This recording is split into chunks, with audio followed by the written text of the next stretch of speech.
Wellness Force Radio, episode 28.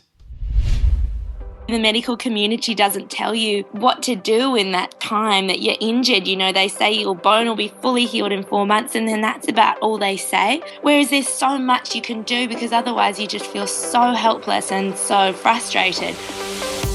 Wellness Force Radio. Welcome back for another episode. I am your host, Josh Trent, and digital health coach. Thanks for sharing just a little slice of your day with me here on the podcast. If you're here for the first time, Wellness Force Radio is where I bring you the most inspiring and passionate experts in behavior change and wellness technology. These are the thought leaders. They dedicate their lives to empowering others with knowledge and tools that drive real transformation in our physical and emotional wellness. And this is one of my favorite parts of the entire show, where I get to read an amazing review from iTunes. This is by MG. MG says, loving this podcast. Awesome guests and great insights in the fitness industry and where it's headed. It's a podcast not just for fitness enthusiasts and professionals, but anyone wanting to take the leap and live fuller, happier, and more productive lives. Josh's personal story of overcoming his challenges and fears is very inspirational. Keep up the great work providing us with invaluable information. MG, you are the man. Thank you for your amazing and heartfelt review. If you guys haven't had a chance to hop on over to iTunes, it takes just 60 seconds. You just push the show screen that's on your iOS phone right now. You'll see a word in purple that says leave a review. You push that, it'll take you right to wellnessforce.com/review, and you can leave an honest 5-star review right there on the show in 60 seconds or less. Now, let's talk about the exciting guest today, Reid. Reid actually reached out to me from New Zealand, and I had in the same week someone from Ireland reach out to me. So it's exciting to see that Wellness Force Radio is scaling the oceans. Today on the show is the founder of Vertebrae Wellness, as well as a qualified health professional with a background as a physiotherapist, personal trainer, and Pilates instructor. Caitlin absolutely blew my mind today in the interview. You guys are going to love this. She talks about what it took for her to get through a serious back-breaking injury to find essentially her holistic wellness journey with some amazing strategies and tips that we can all learn from. So without further waiting, let's bring on Caitlin. Caitlin, welcome to the show. Thanks so much, Josh. We're really excited to have you on. We are going to talk about some amazing things today. Vertebrae Wellness is your brand. And before we jump into coming back from an injury and mindset and physiotherapy and all these amazing topics today, I just want to ask you to tell the audience why Vertebrae and what is Vertebrae Wellness? Yeah, it's a bit of a strange word. It's a play on words from the French word for privé, so private wellness. And I just added the A. It was easier to make it sort of marketable and copyright when it's a made-up word. But my brand essentially is coming out from the experience that we'll talk about today, and my background in health and fitness and physiotherapy, and just trying to inspire people to live well and live happier, healthier lives without making them feel bad about doing the wrong things every so often. It's interesting because I know everyone can relate to having some type of injury in their life. And today we're going to dive into your injury, how that's impacted your life and your wellness practice and how you serve. But I'm curious if you could talk about just your early days, what it was like before you had any kind of dance background, any kind of physiotherapy background. As I talked about in your bio before the show started, we know that you have a deep expertise in wellness and health, but what did it look like when you were a kid? Did you know that you would eventually be a performer and help people? I guess I didn't really know how it would evolve. I got into physiotherapy after having years of physiotherapy being a dancer, and I just found that the help that they gave me was so amazing and really helped me get back from injuries or maintain my strength and flexibility for competitions. And I really just love that interaction with my physio, and that's what really inspired me to then pursue physiotherapy, and then really started this whole journey towards where I'm going and what we're doing now. And tell the audience too where you're calling from. I think they can obviously tell you're not from Southern California. Absolutely, and I hope my accent's not too tricky to understand. I'm calling from New Zealand, but I'm Australian, so I have a bit of an interesting mix of an accent. And it's really cool too, because obviously the podcast is reaching a global audience. When you reached out to me, you mentioned that there was something we were missing, and I really appreciated it. And it was people that are dealing with chronic back pain, people that are having injuries, that are lost, that are feeling that pain of, oh my God, how do I get out of this well that I've fallen into? And you firsthand have a deep appreciation of the importance of health. Tell us what happened on Boxing Day in 2013. Absolutely. So I do completely understand with injuries and how frustrating and lost and alone you can feel because Boxing Day, I was jumping off a high rock, I guess a cliff you would say. It's not super, super high that I jumped off many times into water before, really deep water. And I just landed badly. I didn't get my legs straight down in time and landed in a seated position, and I compressed and burst one of the vertebrae in my back, so my L1, so your first lower back vertebrae. And when I landed in the water, I knew something was wrong. And because I was a physio already, I had that like, oh my God moment. There's a pain right in the middle of my spine. So I just wiggled my feet and made sure I could feel everything, made sure I could move everything. And then I was with my boyfriend and a group of friends, and they slowly helped me doggy paddle over to the beach. And I was on my hands and knees, and I thought, oh no. And I said to my friends, I think I've broken my back, because I'd had patients who I'd treated who'd done the exact same injury in the exact same way. So I guess I had a little bit of insight, which was lucky in a way, because I just knew I had to get to the hospital. And we were down at a bit of a remote place in New Zealand called Nelson, and I had to get to the hospital, and they said, we can wait for a helicopter. And I said, look, I really just want to get out of here. And there was no other way to get out than climb back up the 12-meter cliff. So my boyfriend and his friends slowly helped me up, and my legs were all bleeding, and it was all very dramatic. I wasn't crying or anything. I was just trying to keep really calm because I'd broken bones and stuff before, and I just really wanted to stay as calm as possible, which I think is something that can be really helpful when you've had an injury. Lots of deep breathing. And then I went to the hospital and had some emergency x-rays and went from there, and they found that I'd burst the vertebrae and I had a fragment just 10% away from my spinal cord. So I was very lucky. So you're nauseous, you're on painkillers, you're spending weeks lying on your back. You have this huge brace on, but you knew how lucky you were. Tell us about that.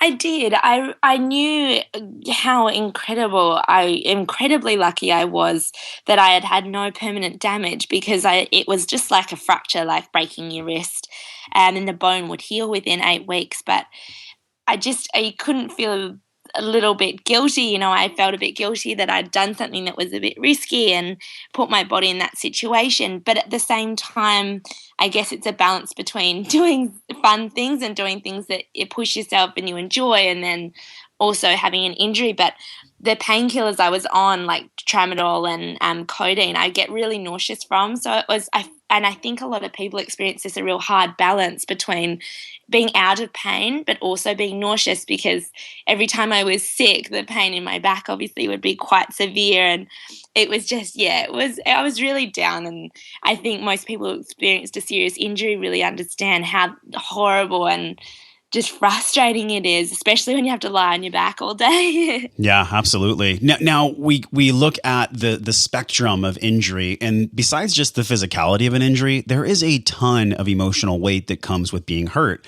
If anyone is listening that has a knee injury, a back injury, a hip injury, it can be debilitating, not just to your body, but also to your mind. Talk about how your background really allowed you to catalyze healing. We know that you discovered Pilates over 15 years ago.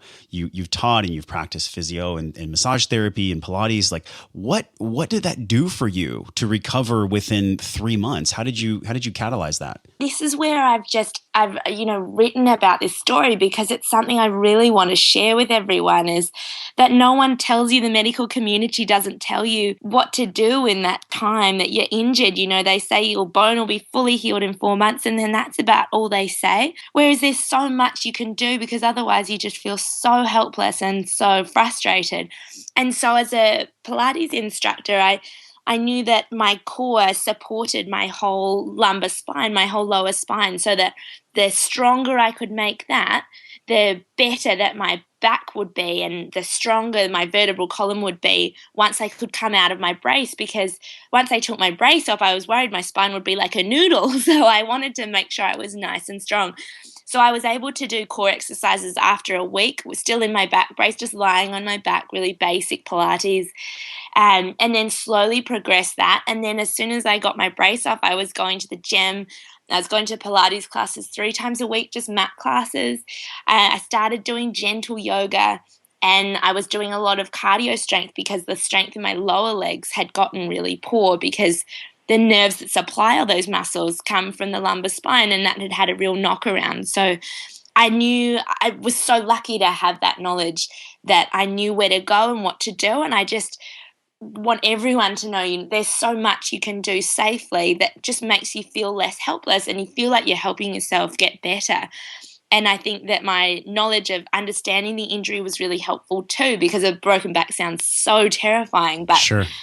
Once you kind of think about it, it's just another broken bone. And if you know that it's going to heal and the doctors have said it's going to heal, there's just so much you can do to make sure you have the best recovery. And I was back snowboarding within 5 months, and I'm just so grateful that I had great understanding and didn't develop chronic pain. Now, for somebody that's listening that possibly has an injury right now and they're feeling depressed, they're feeling low, they don't have the background of 15 years in education and the different tools that you have, where do they begin, Caitlin? I mean, where does somebody go when they're injured and they're unsure as how to actually do what it is to get better? I think it all starts with finding people to reach out to that can support you, because I think support is the initial thing that you need before you can even start actively doing things. And if you can find a Pilates instructor that has experience in clinical Pilates, people who are injured or rehabilitating, or a good physical therapist who's rehabilitated people with similar injuries to yours, like a knee specialist or spinal specialist, they can just help you understand exactly your injury so that you can understand, you're not going to damage the tissues if you start moving, and movement is actually going to be the best thing for you. And then from there, once you have someone to support you a little bit, if you don't have resources near you, like a Pilates class or anything, there's so many resources online. YouTube has some incredible videos you can do, and they're free, and you can access them and just start really gently. And just making sure that you understand what movements you shouldn't be doing. Like for me with my back, I wasn't able to flex, so I couldn't bend forward at all from the waist. I couldn't move my spine in a forward position. I could only just go gently back a few degrees. So as long as you know what you can and can't do, you're able to then move forward. These tools that you're talking about, this community, let's be real, we're tribal beings. We cannot live this life on our own. And whether it's education, inspiration, tools to heal your body that's broken, we need a community, right? I mean, talk about what that was for you. Like, how did you establish the community that would help you heal when you're in that low point?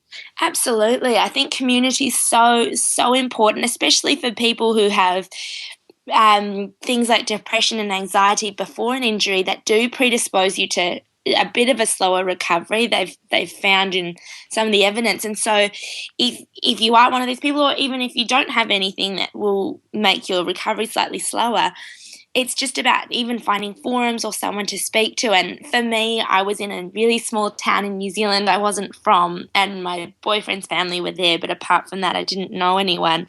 And so I found a lot of solace from my neurosurgeon, actually, who luckily I didn't need surgery, but he consulted with me. And because I was a physio, we chatted a lot, but he was really helpful at explaining things and explaining my x-rays. And then as well, I went to see a really good physio, and so she was really helpful as well, and we chatted a lot. And then again at the gym, so people in my Pilates class, and just talking and conversing with them about what you're going through, and even just having somewhere to go out of the house that's nearby that you can manage without too much pain walking. Like going to a Pilates class at a gym can be really, really helpful. From a vulnerable space, when you were lying on your back, you're on painkillers, what was going through your mind? I mean, what kind of mindset did you have at that time? Were you afraid? Were you fearful? Like, what was the inner dialogue? I think one of the things I did feel was definitely guilt for putting myself in a situation where I could have got so injured, and I was just so thankful that my injury turned out to be, not nearly as serious as it could have been. That also I just felt really helpless and frustrated because the painkillers management I found really hard with my nausea. And there's nothing I could really do. So I was lying on my back for 23 hours a day, and I could probably walk about 10 meters. So I couldn't really go to the grocery store. I couldn't do anything. And I was lucky to be looked after with my boyfriend's family at the time. But, it was really hard. And you just feel so impotent. But at the same time, it also helped me realize a few things about my life, that life is so incredibly short and you've really got to do what you want to do because it could change in an instant. So I moved in with my boyfriend and I changed a few things about my life because it did really snap me awake and give me that realization. And I just hope other people don't have to have a serious injury to get that insight. And this is something that comes up a lot with different guests. There's a transition point in life, whether it's a family member dying, a serious injury, a car accident, whatever it might be. And in an instant, everything changes. The behavior of someone changes. Their relationships to others change. What were some of the belief systems that you feel were keystones for you to get better? Because I think a lot of people that have been injured, maybe even once, twice, or multiple times, there can be this kind of cumulative effect of depression and of not wanting to move forward. So my question is, what did that look like for you? I think that for me, the thing that has resonated the most that someone told me years ago, my best friend in high school, actually, I had knee surgery as a dancer when I was quite young. And she said, I was doing rehab with her at her pool, and she said, looking back, it'll seem like a tiny blip in your life this time that you're in pain and you're doing this rehabilitation, and it's so frustrating.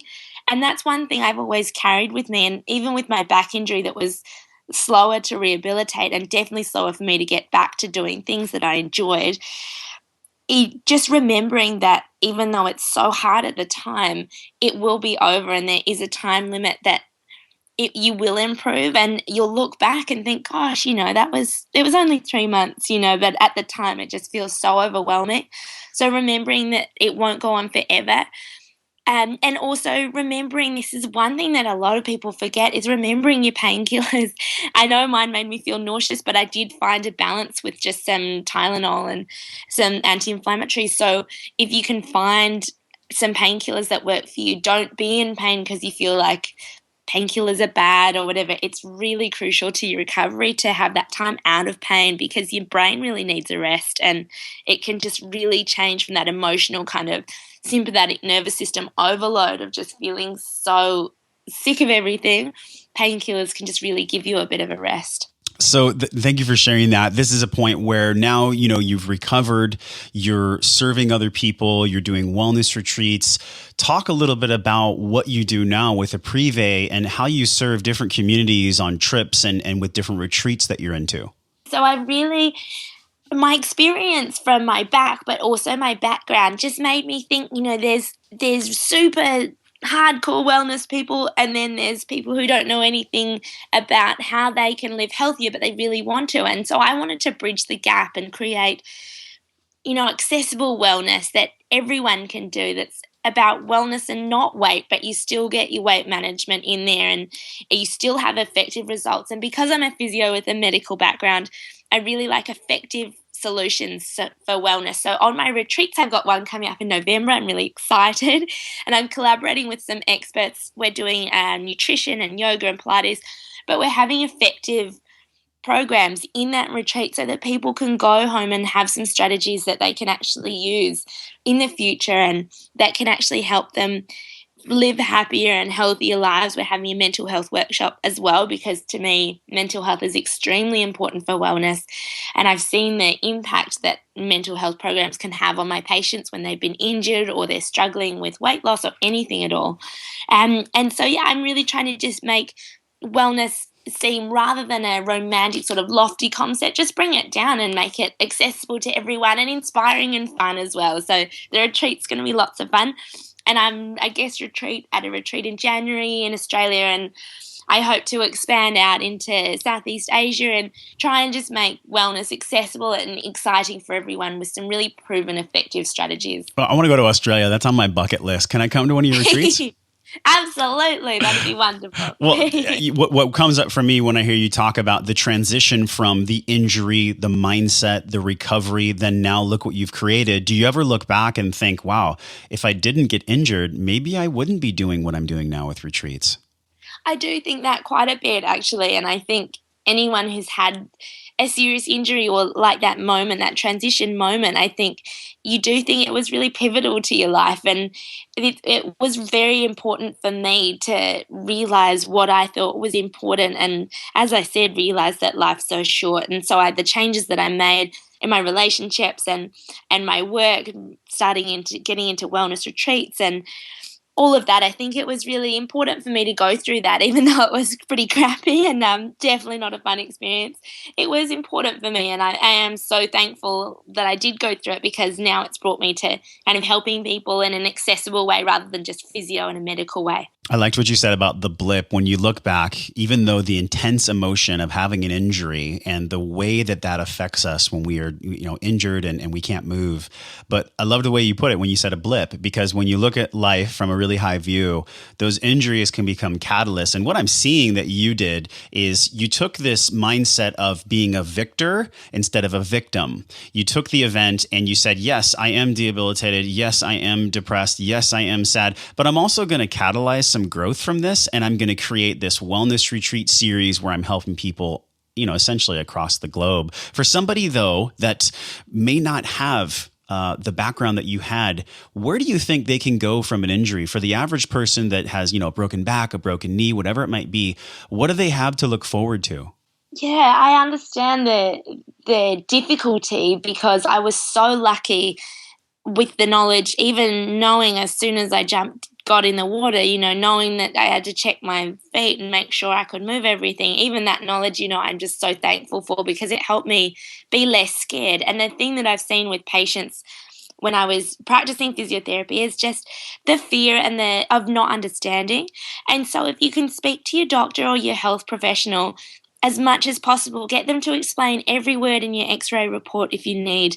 Ask them any question that you can. Book a longer appointment so that you fully understand exactly what's going on with your injury. If there's soft tissue damage, ask them what that means. What actual muscles are damaged? Can you show me what that means? Because understanding is really the key to pain management, and it's really the key to recovery, because people with broken backs, similar to mine, with a great prognosis, have then developed chronic pain, because the anxiety of a back injury can just be so severe because it sounds so scary.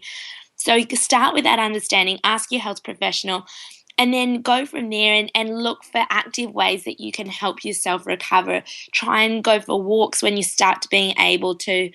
Start going to a gym with a clinical physiotherapist who can help you rehabilitate in an active way, rather than just getting massages and reading things. You want to be active, because that really helps you feel like you're making yourself improve, which is just so important for recovery. And I love the way you put that. I was on the blog last week and you wrote about your health being an asset. And it was interesting because you drew this parallel between the metaphor of a house and health. Something that you wrote was really, really profound to me. And you said, knocking down crusty walls and replacing them with open space and modern design breathes new life and value into a property or a home. But the same goes for your health. Trying new superfoods, workout trends like bar, experiencing evidence-based wellness help freshen up and rejuvenate your health and well-being. So adding this, Caitlin, this modern innovation, you're actually adding value to your health. What are some things that people can do as far as modern innovation to improve their health as they recover from an injury or just work their way towards better wellness? I think the most exciting thing in the health and fitness and wellness world at the moment is the integration of tech with wellness. And that's just so, new and exciting, and it can really help motivate people, because I love going to the gym and working out and snowboarding and everything, but like anyone, there's days that you just don't want to do it. And so having something that makes you a bit accountable, like an app or something will refresh your workout. You're not just going to do the same thing. Even if it's your rehabilitation workout, you've had an ACL surgery repair and you need to do your rehabilitation, an app that you can have with new exercises every day, or even that you record your exercises, can be really inspiring and really help you stick to it, because it's just not the same routine. And it's kind of neat as well, just using your phone as far as your workout, just because it brings the two worlds together and it's something different. I think the other thing as well is definitely, like I mentioned in the article, is trying new trends that are coming out, because the wellness industry is just evolving so fast.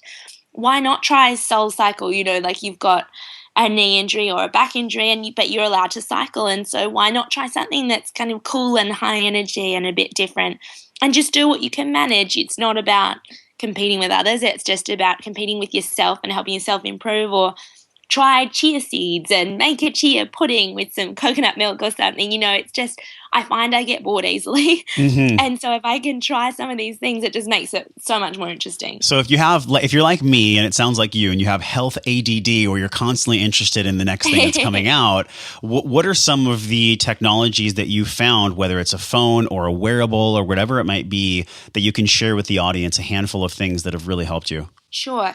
I think that there's a program called Yogaya. I think that's how you say it. It's an online subscription service, but you can do Pilates, yoga bar classes all via your webcam with an instructor and get feedback from them. And that's really innovative and amazing. Their classes are wonderful. So that's been really good, because I really like a balance between low impact exercise like Pilates and yoga, as well as running and stuff at the gym. I also like Fitbit. I think that's really quite a clever innovation. And I'd say that any apps that help you with workout playlists, there's a few out there, and they definitely help me with motivation, because for me, I really need music if I'm going to do cardio. So sure, definitely getting a good workout playlist that's not always the same, because otherwise you have to manage your playlist. So this is a good way to do it. There's a really good one, Caitlin, Rock My Run. Have you heard of this? I have. Yeah, Brilliant. That's a great one. And it actually changes with the output that you're putting, on your run. If you're running faster, it'll increase, or it'll decrease and increase the volume. So really intuitive to how you're working out. Brilliant. And, something that can actually interact with you. I mean, how cool is that? Yeah, I totally agree. Well, thank you so much. I just want to thank you for being vulnerable, sharing the low points that you were in, talking about how to actually recover from that, with your background, with what you've been through, and the people that you help around the world, knowing that your hands are in many different areas. What is wellness to you? What is your personal definition of wellness? Oh, that's a tricky one to put into a sentence. I know, I gotcha. I think for me, my personal wellness is about living a happier, healthier life. And so however you do that, but it's a happier, healthier life with balance. So however you do that, just not reprimanding yourself when you stray from your goals, just remembering to be kind to yourself, but also move forward. So it's all about balance, but it's all about happiness and health. Don't have the focus on weight loss, don't have the focus on trying to eat less. I think just understanding it's about happiness and health. And if they're your goals, all those things like weight loss and everything will be a result. I want to give people the option to reach out to you and a place where they can learn about you. Where can people go to experience what you're doing and learn more about your retreats? At privewellness.com. So it's APRIVE and then wellness.com. So that's got lots of fun stuff about me and the upcoming retreat. And I've also got social media links, so Instagram and Pinterest and Twitter and everything, and it's all the same at Prive Wellness. So I'd love to connect with everyone and see what you're all up to as well. I'll make sure to link everything in the show notes, Caitlin. And something that I read on your site that I love is wellness doesn't have to be a romantic concept. And if you want to learn more about Caitlin, go check out her site at Prive Wellness. We'll make sure to link her email, her social, everything for you guys to check out. Caitlin Reid, thank you so much for coming on the show today. Thank you so much, Josh, for having me. And you have a nice night. And I'm just going to start my day. I loved that talk with Caitlin. She had the best attitude for someone that has broken their back, didn't she? I mean, I've broken like my pinky toe and my rib, but nothing even close to that. So anyone that's listening, if this resonated with you, please reach out to me, josh@wellnessforce.com. If you're still listening, I always save some little treats and information at the end that can be extra valuable. So if you're listening and you're looking at losing 10 pounds, 20 pounds, whatever it might be, and you feel like there's something holding you back, well, I might have a program for you. I have one more week left with one scholarship spot in our digital health coaching beta group where you can get a paid spot. This is essentially an 8-week program with webinars, tools, and resources. I have a dedicated app where I can coach you through the app as well as join our community to hold you more accountable in achieving your goals. If this sounds like something that might be a good fit for you, please reach out to me. It's josh@wellnessforce.com and we'll have a quick chat and see if you're the scholarship winner and the person that I choose that can really get value from our group. Everything that you'll learn throughout the group will help you to be your best self in 2016. Now, you get to go and use all the information, knowledge, and tools that you learned from Caitlin, as well as all our other guests here on Wellness Force Radio. And until I see you again, I'm wishing you love and wellness.